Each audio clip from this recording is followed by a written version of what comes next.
Well, this morning we have with us Brenda Rennie from Upper Zoom Global Home Church. And I'm so excited, Brenda, that we can have this moment to just kind of sit together and hear a little bit more about Upper Zoom and the stories that come out of that space. So, welcome and thank you for being here. Thank you. Oh, this is awesome. So, Brenda, can you tell us, first of all, just a little bit about how this home church got started? And like maybe when it got started, who's in this home church, from where are these people coming from? Yeah, just give us a quick snapshot if you don't mind. You bet. So we kick-started out of COVID in April of 2020.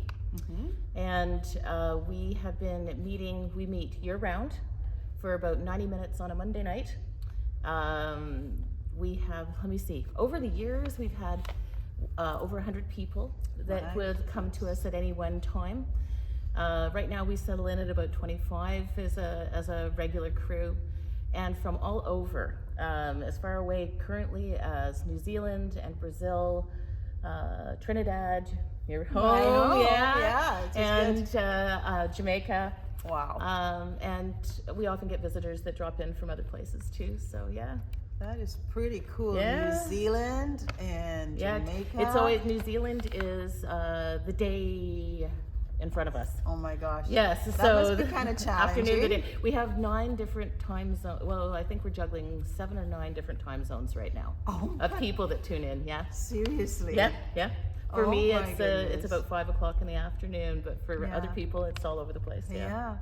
And I neglected to say that you are from the beautiful British Columbia and leading from there, so that's great. We're all jealous. We all want to be out by the mountains. Come visit. We love to have visitors. Yeah, that's great. So Brenda, can you tell us a little bit about meaningful spiritual relationships and community? Are you actually able to do that well online? It's a great question, and I think a lot of people initially would say no, but if you ask any of our crew, they would say absolutely. And for me, myself, having done this for this many years, deep friendships,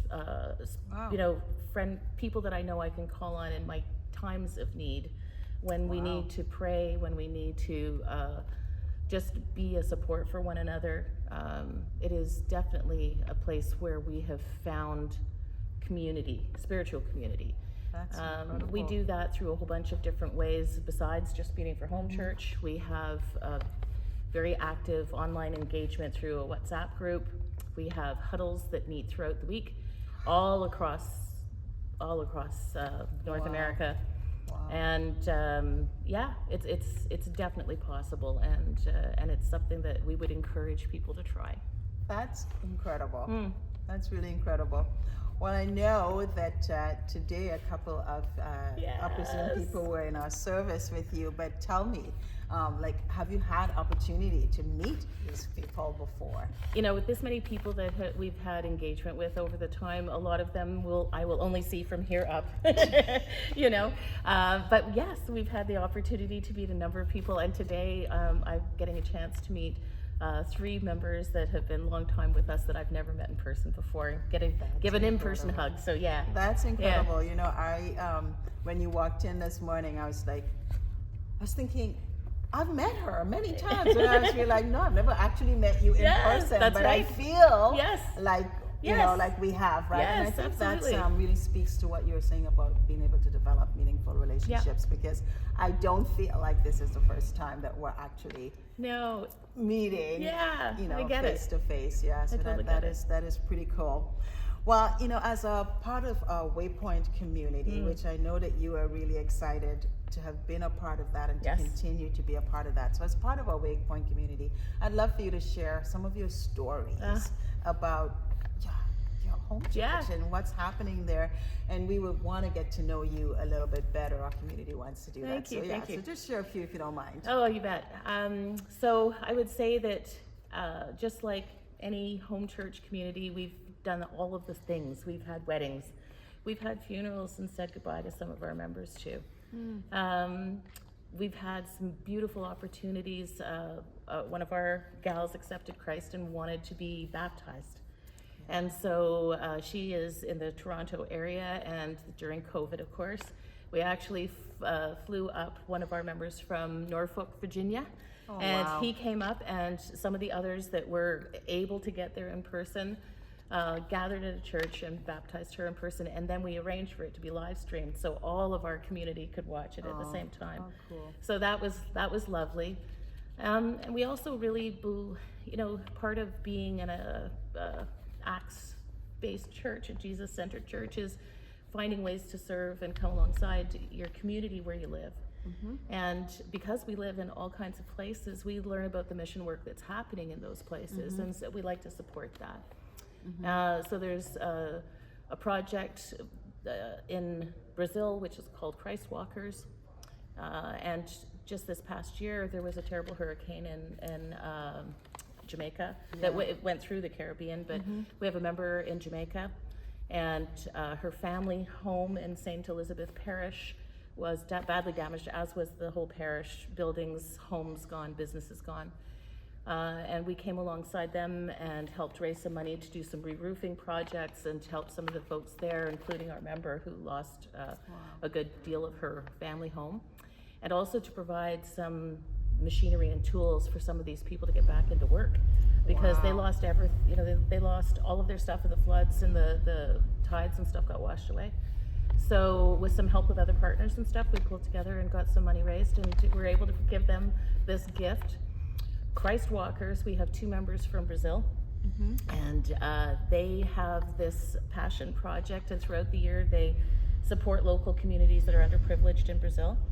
And their Christmas program is one that we have a particular heart for, and it provides school supplies, shoes, clothing, food, medicine for these kids. And so we do that, and we also helped raise funds to rebuild a community building that they used to do some of their programming. Wow. And this building, when we first became acquainted with it, was kind of a shack that had fallen apart. Wow. And the rains would come and it would flood, and there was no windows or a proper roof and no working toilet. And you've got all of these people coming and stuff, and so we raised some funds and helped them rebuild that with proper metal roof now, and windows, and a floor, and a working toilet. And awesome. They now have programs for kids where they learn about Jesus. They do Bible story time together. The parents are encouraged through learning programs to learn skills and crafts and things that they can sell in the local marketplaces and that type of thing. And the leadership of that particular group speaks Portuguese, and periodically we get together with them and have them join our home church, and they share videos of all the work that they're doing there and stuff too. So yeah, and there's others too. We have really wonderful opportunities to have engagement with our members in their local communities too. I guess that's one of the beautiful things about being global, is that you're getting a wide picture of the needs that are out there, and being able to step in into real communities with your people and see change. That's incredible. Even the prayerful things that happen when somebody knows in a faraway place that they are being lifted and cared for by a community far, far away has been a real blessing. We do a card and cross campaign where when we find out that someone is in need or struggling or ill, we send an olive wood cross and a card that was designed for one of our members with encouragement to them. And these are just the things that we do as a home church together. That's incredible. Yeah. That is so inspiring and so encouraging. Just thinking outside of the box, just looking beyond your own walls, just allowing this global experience to truly be that for you, and just to see what God would do in those spaces. That's a real home church. Yeah. Like, it's really being church together. So thank you for sharing that. That's incredible to hear. It's so beautiful. Well, just before we wrap up our little time here together, would you share with us what's on your heart and on your community's heart for Waypoint? I know that this is something that is dear to you and that you're so glad to be a part of. And so would you share a little bit about your hopes for both Waypoint in person, but also the online and pleasure. I know that all of our people would love the people in the seats to know that we are really stoked for Waypoint and the launch here. That we think that it's a beautiful thing to be, a global force for good here locally and beyond. So we're pleased to be able to participate in that, and we want to say thanks to all the people who put this together. There are a lot of people who make this happen, and for both the online community and us that are here today in the seats and stuff, it's a beautiful thing, and I'm really blessed by that. And as far as what we'd love to see, I'm a big home church fan, so I'm going to shout out for more home churches. We'd love to see more home churches, both locally as well as online, and we'd be happy to help come alongside people who are willing to step into it or have questions. You know, it is the way that we do church together outside of a four-wall building, and it gives us the opportunity to be Jesus in the world. So yeah, more home churches. That would be the message I would bring to you. Thank you. That's a needed message, and one that I really, really appreciate, as you know that's my thing as well. So thank you.